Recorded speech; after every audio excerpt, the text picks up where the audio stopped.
माँ Vaishno recording studio Delhi.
तोरा यादा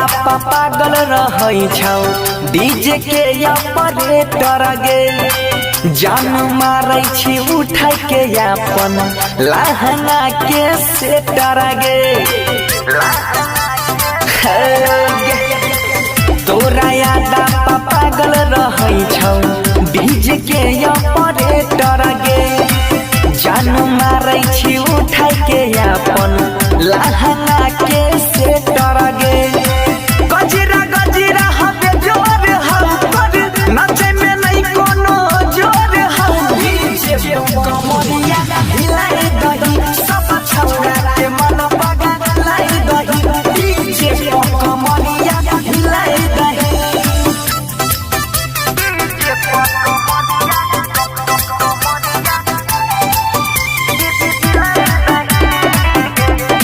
माँ वैष्णो रिकॉर्डिंग स्टूडियो दिल्ली।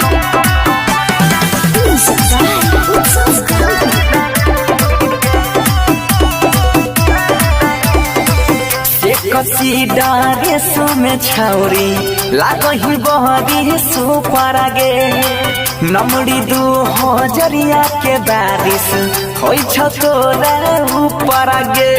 लुट ले गे से कसी डारे सो में छौरी लागही बहरी सो पारा गे